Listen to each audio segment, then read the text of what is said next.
July 31st, 2000.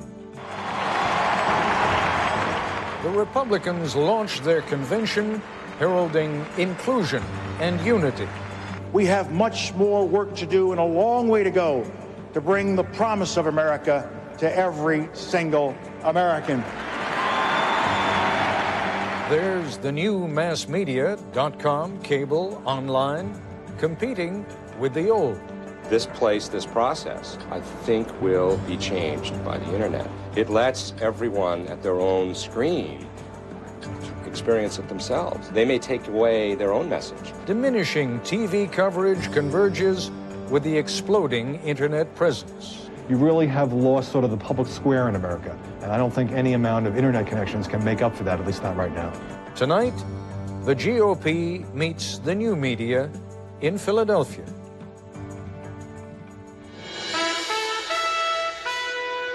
From ABC News, this is Nightline. Reporting from Washington, Ted Koppel. In some respects, what's happening in Philadelphia these days is not so different from what happens whenever politicians and journalists get together. They have their agenda, we have ours. They thrive on maintaining the appearance of harmony, control, and predictability. We thrive on rooting out evidence of dissension, chaos, and the unpredictable. At the Republican convention in Philadelphia today, the politicians are winning. George W. Bush has not only sewed up the nomination, he's already taken his running mate for a trial run on the campaign trail. He's sandpapered the rough edges off the party platform and may, in fact, already have picked his Secretary of State. Certainly, Colin Powell, who's hinted that he would like that job, only enhanced his standing within the party this evening. 4 years ago at the Republican convention in San Diego, General Powell spelled out some of his differences with the party platform. Tonight, there was barely a hint that any such differences exist. A little later in this broadcast, my colleague Peter Jennings will have an exclusive interview with General Powell. Years ago, these conventions used to be the occasion on which factions within a political party battled for control. On this occasion, the battle was essentially over before the delegates even convened. And the substance of this event is not the only thing that has changed. Over the last 50-some-odd years, our role has changed too. As Nightline correspondent Chris Bury reports now from Philadelphia, we in the media are not what we once were either.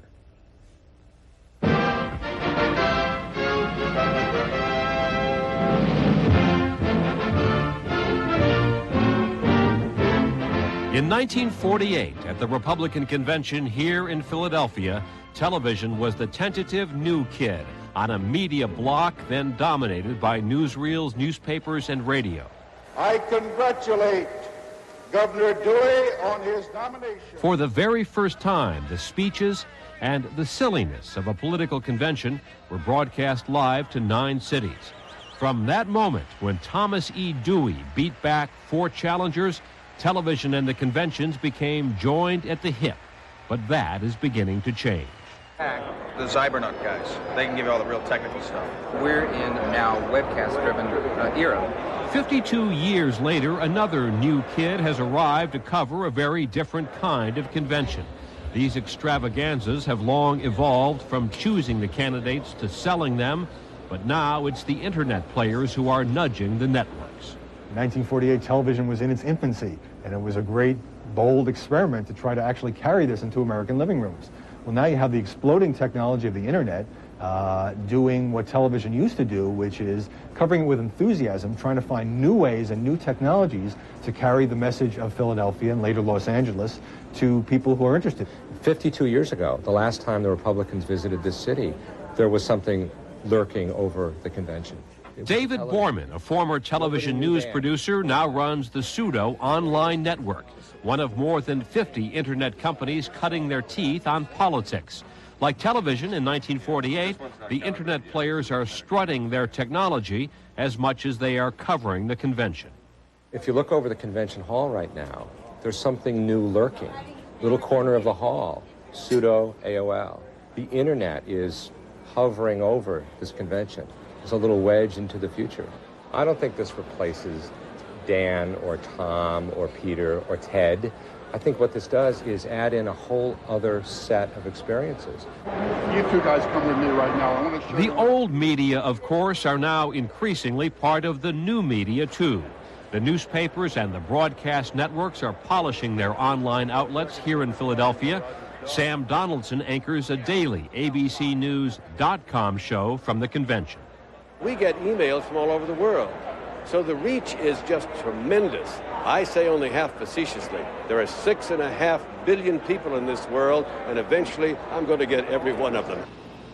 The emergence of this new media comes just as the broadcast networks are continuing to cut back convention coverage, following a steady decline in audience ratings.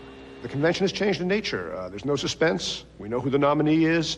All of the debate has been conveniently and tidily shoved aside to make sure that there's a harmonious television program which serves in effect as a pep rally for the parties. I know you won't, but don't push me. Take your hands off of me unless you're planning to arrest me. Once, of course, the conventions produced genuine tension and drama. Water, as you can see. I don't know what's going on, but these are security people apparently around Dan. And obviously getting roughed up. It made for exciting television, if not pretty politics. But since 1972, the primaries, not the conventions, have selected the nominees. There is a religious war going on in this country. And since 1992, when Pat Buchanan's speech so bitterly divided the Republicans, both parties have essentially turned their conventions into talk shows and Hollywood productions. My fellow rowdy Republicans. Just consider tonight, when the cable and internet audience heard from Hank Williams Jr. and the game show host Ben Stein. Did it work? Anyone? Bueller? Still, party officials insist conventions serve a vital purpose that merits network television coverage. 22% of the people in this country make up their mind about how they're going to vote based on their observations of the convention. So the conventions are pretty darn important. Then the networks that have a publicly owned airwave that's been licensed to them, I think thus have a responsibility to inform the people. The MTV Choose or Lose Street Team, please welcome them. But here in Philadelphia, it's clear that broadcasting is giving way not only to the internet, but also to narrowcasting. Gideon, I know you were at some of the protests yesterday, right? Right, I checked out the Unity 2000 march. From MTV to Comedy Central. Right. Where's the camera? Okay. To the Spanish language network Univision, convention coverage is becoming increasingly fragmented, each outlet targeting a highly specific slice of the audience. If there's an area that you want to be plugged into, you're sort of being super served, as opposed to just taking a slice of the general mainstream pie. We reach an audience that in our voting age, they're 18 to 35, they're young, they have what's known as expendable income. How are the parties coping with these new kids on the block? The Republicans provide their own video feed to any internet site that wants it. But they know the number of eyeballs in this new audience still does not compare to the 17 million or so expected to watch on network television. They're trying to adapt to this brave new world. They're having some success with it, but it's not the same in terms of reaching the mass audience. When you don't have the major broadcast networks covering all but the nominee's speech, you really have lost sort of the public square in America. And I don't think any amount of internet connections can make up for that, at least not right now. That is exactly why, of course, the Republicans have put their marquee names like Colin Powell tonight and John McCain tomorrow in the primetime slot still covered by some of the major broadcast networks. The suspense may be long gone and the drama certainly lacking, but the political parties have learned one important lesson since 1948, and that is the business of modern conventions is show business. Ted? Chris, thank you very much. When we come back, tomorrow's edition, a preview of the morning's New York Times.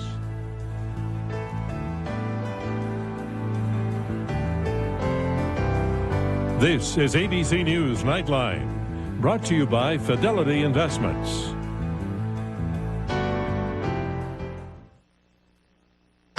Research can be the difference between a nest egg and a goose egg. That's why Fidelity's Power Street offers you access to independent market analysis and stock picks from Lehman Brothers. Power Street, online trading at Fidelity.com. Now you can look at, analyze, and select stocks by price, industry, or other valuations with Power Street's Stock Evaluator. Power Street, online trading at Fidelity.com. Love at first sight. What's that based on? Have you ever looked at someone and said, check her out, she looks loyal? Or, whoa, look at the morals on that guy. No, love at first sight is based on something else. Sight. I see you, baby. Shaking it, babe. The 2000 Mitsubishi Eclipse, nicely equipped at 17.7. You'll even love what's on the inside. Tomorrow, how the gambling industry gets to powerful Republicans and college sports coaches get shut out. It's Access and Influence for sale on ABC's World News Tonight. It's new, it's exciting, and it's only on News 2. It's Insta Sports. It's high school sports on News 2 like never before. It's schedules, it's scores, it's stats. It's John Dwyer and John Bork every Friday night. It's the best way for students, parents, and coaches to keep track of how their teams are doing. It's right at your fingertips. Just log on to WKRN.com for all you need to know about local high school sports. It's coming your way, so get ready. Insta Sports. It's just another way News 2 is first, fast, accurate. On the football field, safety is a top priority. Well, it's no different when I'm enjoying myself on the water with my family. Hi, I'm Philip Fulmer, coach of the Tennessee Volunteers and a longtime boating enthusiast. No matter what type of boat we're using, it's important to wear a life jacket and practice safe boating. Each year, more than 800 people drown in boating-related accidents.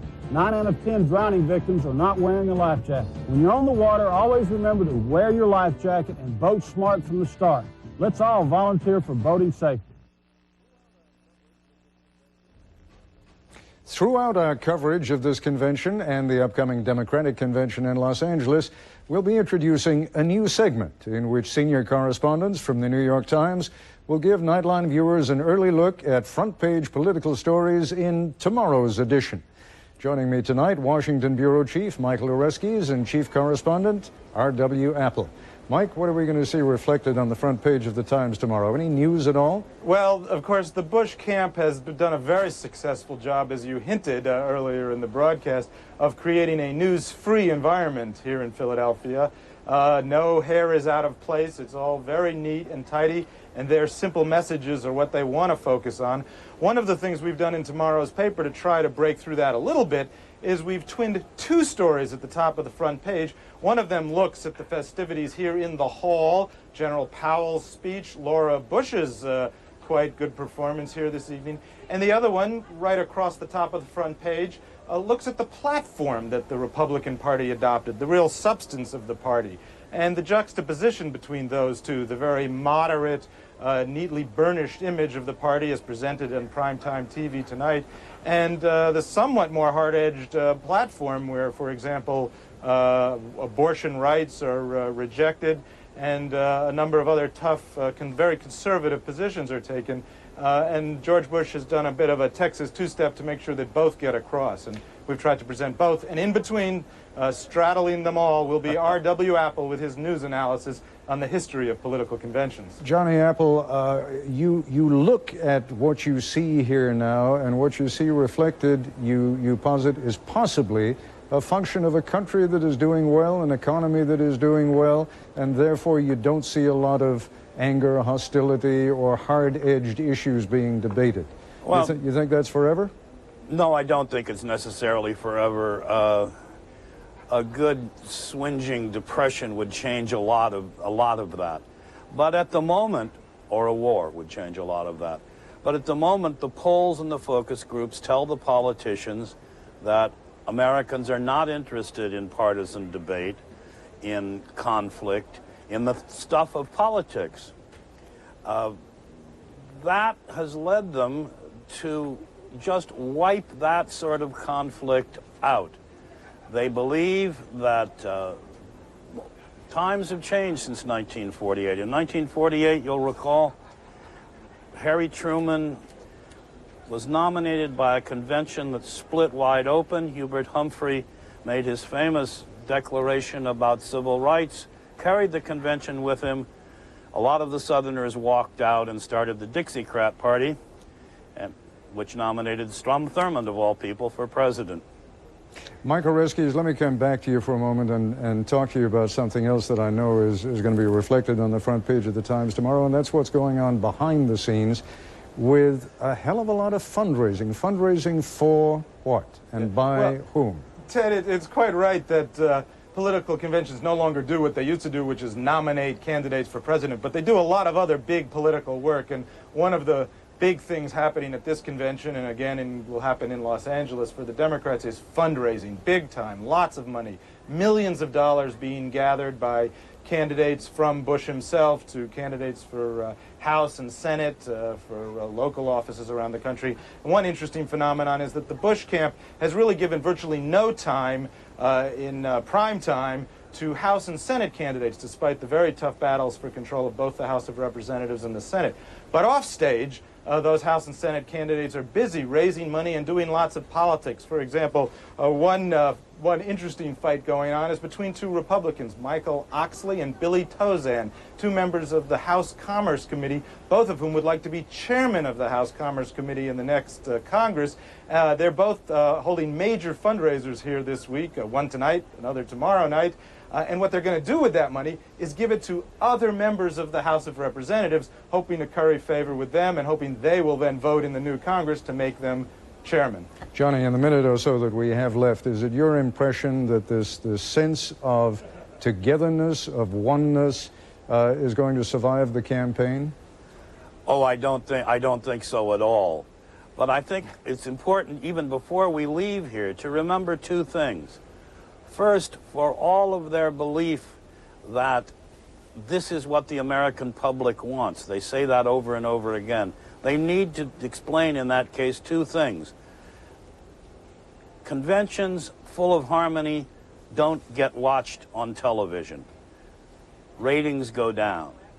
Second, all of this sweetness and light, all of this issueless politics has contributed, at least in some part, to the steady decline of participation in the general election in the fall. So you're saying in order to get a voting public out there, we have to have a hostile convention? You don't have to have a hostile convention, but you have to present some substance and engage the issues.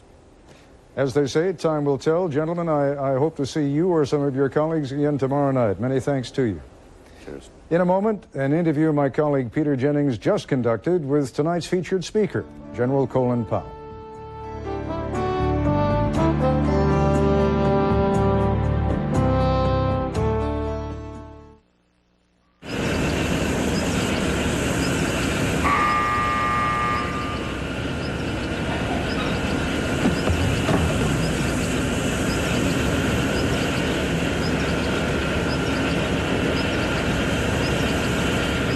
Make sure your important items are expertly packed and shipped at one of our many convenient Mailboxes Etc. locations. Mailboxes Etc. We'll take it from here. Need moving supplies? Find everything you need at your local Mailboxes Etc. OnStar. This is Batman. I need my door unlocked. I'll do it right away. If you get locked out, an OnStar advisor can unlock your doors by remote. Even the most self-sufficient driver needs a little help now and then. OnStar, this is Jeff Hilden. How can I help you, Batman? I'm low on jet fuel. The nearest station is 2 miles ahead on your left. Thanks. I see her the same time almost every day. She's always there waiting for me. I bring her lunch up to her apartment and I sing Italian love songs to her.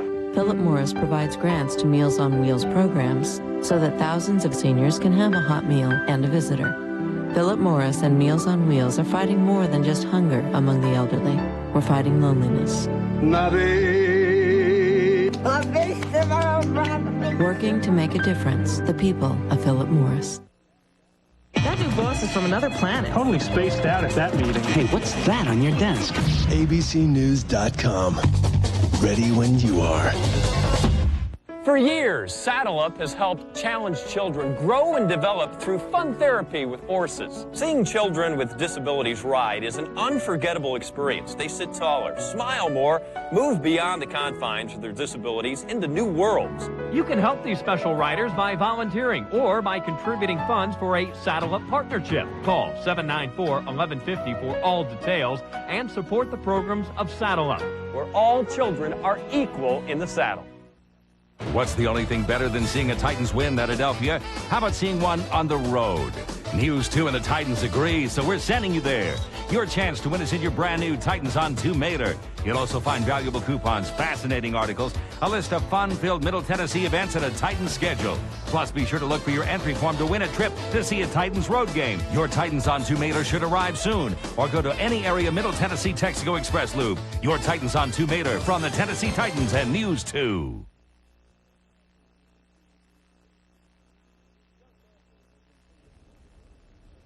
Just after he completed his address to convention delegates tonight, General Colin Powell sat down with my colleague, Peter Jennings.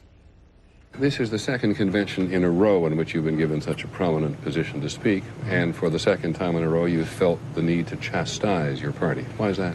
Challenge them, really, because I don't think we've done enough. I think that minorities do need more choice in the political world of today. I don't think it's sound for us as a party to simply say, well, we're not going to make the effort to go get them because they are all going to vote Democratic. Not necessarily. If you show them how the Republican Party and the Republican Party agenda can help them educate their youngsters, get a home, get access to loans, bring wealth into their community through jobs and economic development, I think you can get those votes. But you have to be sensitive to their concerns, and you have to be sensitive to some of the imagery that we have portrayed as a party over the last 30 years from the days of our Southern strategy. And I am deeply impressed in what Governor Bush has done in Texas by reaching out to minorities. Not saying I'm coming to you because you're black or you're Hispanic, but just making sure that he creates programs that you heard about tonight. But minus the reference to abortion, which got you booed 4 years ago, this is pretty much exactly the same speech that you made 4 years ago. No, quite the contrary. Pretty much the same speech on inclusion, pretty much the same speech on affirmative action. Did the Republicans need reminding so vigorously? Yes, I think the whole country needs reminding, but especially the Republicans. How much progress has the party made? I think the party has made quite a bit of progress. You see a number of black and other minority leaders and spokespeople here during the course of this convention. I think for me to be able to take this message directly to Governor Bush, and he and I talked about it earlier today, and tell him, George, what you're doing in Texas and the way you're starting to get people to respond to you in Texas, that's the message that has to be taken to the national level, and we really have to have the rest of the party join you in this. And he fully supports that, and I think we'll see some progress. Do you ever feel used by the Republican Party? No, I don't feel used. If I felt used by the Republican Party, I wouldn't let that happen. Most famous black man in America, probably, and they always put you in the front row. Only famous black man in America. Well, perhaps did I say only? I meant most. I apologize. Most couldn't resist that. Most famous black man in America, probably. Yeah. And they push you into the front position all the time. Do you ever feel that maybe this is the professional wing of the party trying to use you? No, because if I didn't wish to be pushed in the front row, I wouldn't be in the front row. But one of the beauties of being a Republican and a black Republican is that I can give a message to the Republican Party and to the American people and nudge my party and push my party in a direction which will give black Americans more choice than they currently have now. For me to say, well, I'm not going to do that because I don't like all policies that are within the party, I don't think would be the best use of my energy and my time and my ability to talk to Americans. And so I had several thousand people out there tonight. I had lots of people watching. And the message that I wanted to give to them and the message I wanted to give to the party leaders is that if you're going to do this, you got to do it every day. You got to do it all the time. I've spoken out about the Bob Jones University. I've spoken out about the flag in South Carolina. Those are not the kinds of things we should be doing. How badly did that incident at Bob Jones University and the failure of the governor to commit himself on the flag in South Carolina hurt him? I think it hurt him. I think it hurt him nationally as well as hurting him within the minority community. And I called him and talked to him about it. We had a good conversation. Does it linger? I think it will linger. But I think you slowly get over it when you do things like go before the NAACP convention and speak to them, which our candidate did not do in 1996. If you recall, Bob Dole said, I think they're setting me up. Well, that's what we got to get rid of. Don't expect to be cheered to the rafters, but even if you're booed, you gotta go. You gotta go where we are. You've got to reach out into these communities, and you've got to make your case to them. General Colin Powell speaking with Peter Jennings less than an hour ago. And joining us now live from the Republican Convention, David Gergen, editor-at-large at U.S. News and World Report, and ABC News political analyst George Stephanopoulos, now in about his 19th hour. I saw you at 7 o'clock this morning on Good Morning America. I want to take you back to something we haven't seen on this broadcast, but if you were watching ABC's coverage between 10 and 11, you would have seen George Bush making a very brief introduction of General Powell, in which he said, somewhat mysteriously, that he hoped his days of greatest service lay still ahead. Is that Secretary of State, George? Yeah, it's not so mysterious, Ted. I mean, George W. Bush has made no secret that he would love to have Colin Powell serve as Secretary of State, and Colin Powell has hinted that maybe he would accept. You know, the Clinton team made overtures to General Powell back in 1994, and he refused them every time, but he is opening the door now. That would be a huge boon to George Bush. David Gergen, you also think that he's going to be tapped for something big, but not necessarily Secretary of State. Well, the obvious step would be to make him Secretary of State, and he and Dick Cheney would then form the center of gravity in a Bush administration on national security, defense issues, and foreign policy issues. But Ted, tonight, that speech, he said something very interesting. It talked about children. He said, improving the lives of children, that has become the mission of my life. It was a real passion. It's a deep passion in him now. So you have to wonder after this whether he might be better as Secretary of Education than Secretary of State. I talked to him. I said, General Powell, you know, you really ought to think about being domestic czar. He just laughs. But there is about him, Ted, something very deep. He really cares about this. And I think, frankly, he'd rather be out in the classrooms and changing schools in this country than working in Bosnia.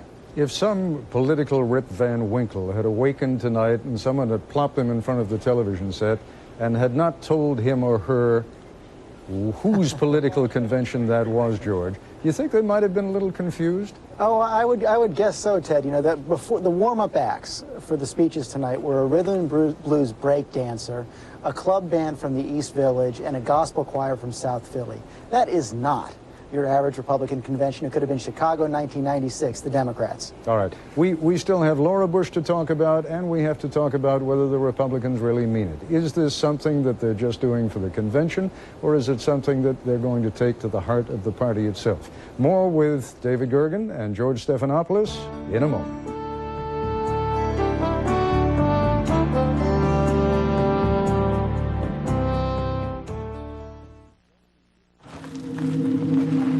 Joe leads an incredibly exciting life. We will give you $20 million. Oni dadzą nam $10 milionów. Joe is also living on borrowed time. Dobrze. 2 Swiss accounts. One in his name and one in mine. For the rest of us, Joe's Lexus is excitement enough. Introducing the new IS. It's sufficiently radical. My doctor said occasional personal dryness is natural. She recommended KY. I chose KY Silk E. Nothing feels more natural. KY Silk E with vitamin E from the #1 doctor-recommended brand. We got 3 weeks to send 4 old geezers into space. First one to pass out buys a beer. I'm on a need-to-know basis. You don't need to know. Thank you, God. Space Cowboys, rated PG-13, starts this Friday.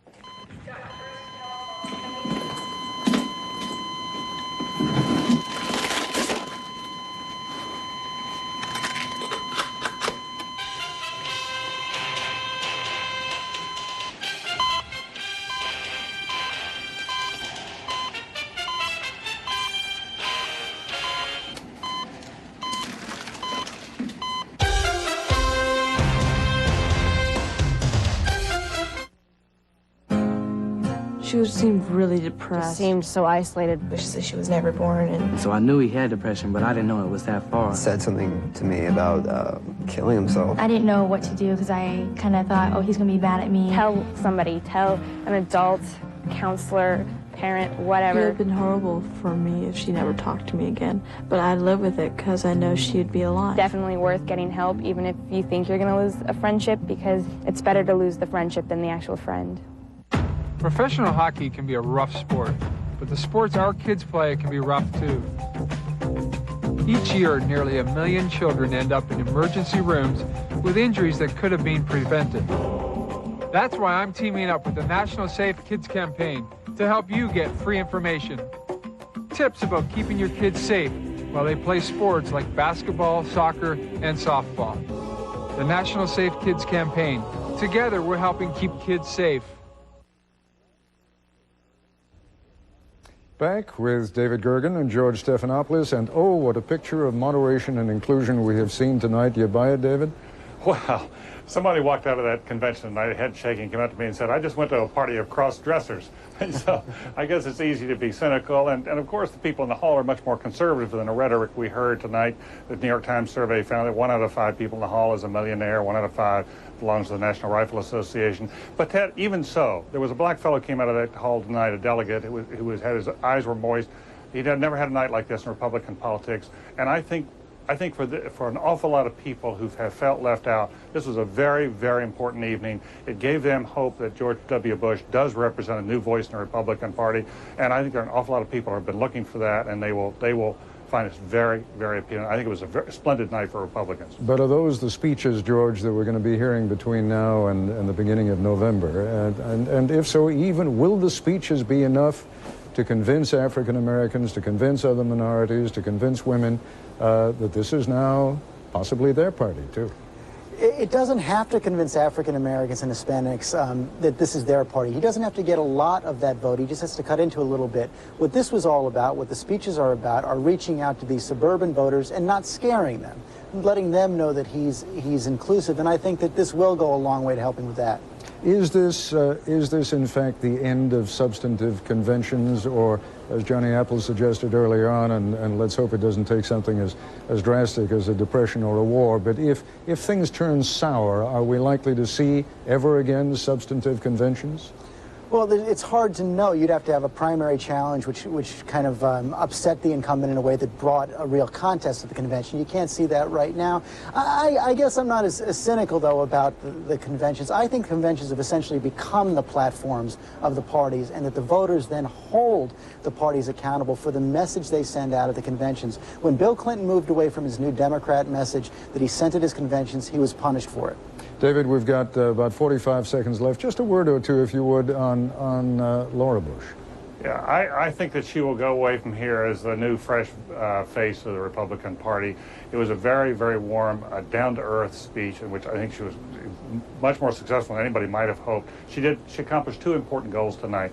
She introduced herself to the American people and showed what kind of first lady she would be, emphasizing education. And secondly, she bore witness to her husband very effectively. Oh, we've got a few seconds left. I have to ask you about the presence of George Bush Sr. Any reflection on George W. Bush here? Reflection in the sense of, is it a good or a bad thing to remind folks that Dad was also president? Oh, you had to have his father there tonight, no question about that. I think what was most interesting about George Bush Sr. tonight is that he kind of took the gloves off and said, if Bill Clinton doesn't stop attacking my son, I'm going to get out there and tell the country about Bill Clinton. There's a nuclear threat. Gave him a 30-day countdown, though, didn't he? Yeah. Gentlemen, thanks very much. See you tomorrow night. Tomorrow morning, Senator John McCain will be a guest on Good Morning America. Peter Jennings will have a complete wrap-up of the day's events on World News Tonight. And, of course, ABC News coverage of Day 2 of the Republican Convention, including Senator McCain's speech, will begin at 10 p.m. Eastern Time. That's our report for tonight. I'm Ted Koppel in Washington. For all of us here at ABC News, good night. This has been a presentation of ABC News. More Americans get their news from ABC News than from any other source. The question was for $500,000, so she thought about it, and thought about it, and thought about it. How's my husband doing? He's decomposing. My answer is D. Palau. I don't know how to tell you this, Katie, but the answer is Tonga. Sometimes it's better to walk away. An all-new Millionaire tomorrow, 8, 7 Central on ABC. Watch Bob Mueller at 5, 6, and 10 p.m. only on News 2. This is a News 2 special report. The 2000 Republican convention.